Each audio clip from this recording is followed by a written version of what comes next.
सिरोंच्या तहसील मुख्य कार्यालयापासून फक्त 7 किलोमीटर अंतरावर जनमपल्ली गावामध्ये शासनाकडनं MRGS योजनेतून विहीर मंजूर झाली, पण वर्क ऑर्डर दिलं नाही. 7 दिवसापूर्वी शेतात सिंचन विहिरीचं बांधकाम सुरू असताना तिथं माती कोसळल्यानं 2 मजुरांचा चिरडून मृत्यू झाला.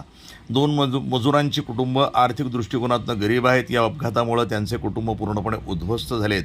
मयत समस्या कोंडा यांची पत्नी सुमलता यांना धक्का बसलाय. ती म्हणाली की माझ्या जगण्याची इच्छा नाहीशी झाली, आता जगण्याचं साधन नाही. 3 मुलांना कसं पालनपोषण करायचा हा प्रश्न आहे.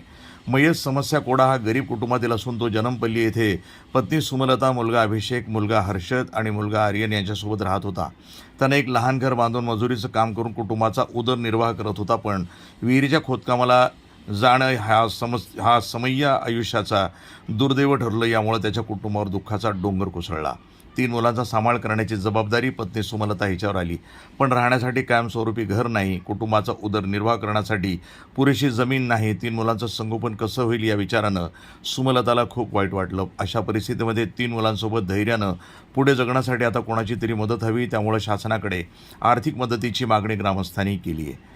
मृताच्या कुटुंबियांना आर्थिक मदत द्या. या दुर्घटनेत मृत्युमुखी पडलेल्या दोन्ही मजुरांचे कुटुंब गरीब असून त्यांना आर्थिक मदत द्यावी, अशी मागणी जनपल्ली ग्रामपंचायतीचे उपसरपंच तथा सामाजिक कार्यकर्ते नागराज गणपती यांनी केली आहे. या घटनेमुळे समस्या कोडा आणि रवी उप्पलपू दोन्ही कुटुंबावर दुःखाचा डोंगर कोसळला आहे. यामुळे दोन्ही मृतांच्या कुटुंबियांना तातडीनं आर्थिक मदत मिळावी. या कुटुंबासाठी राज्य सरकारकडे मदतीचं आवाहन करण्यात आलं आहे.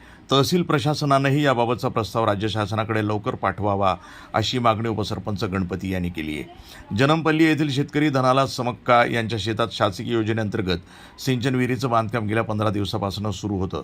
सुमारे 50 फूट खोल विहीर 8 खांब वापरून खोदण्यात आलं. ज्या दिवशी जे घडलं त्या दिवशी विहीर खोदण्याचा शेवटचा दिवस होता. मात्र शेवटच्या दिवशी ती कोसळली आणि मातीखाली दबून समय्या कोंडा आणि रवी उप्पलापू यांचा मृत्यू झाला. या अपघातामध्ये संपती कोनम यांचे प्राण वरील कामगारांनी दोन्हीच्या मदतीनं बाहेर काढले. प्रतिनिधी Suresh M. तिपट्टीवार, NTV news Marathi, Sironcha Gadchiroli.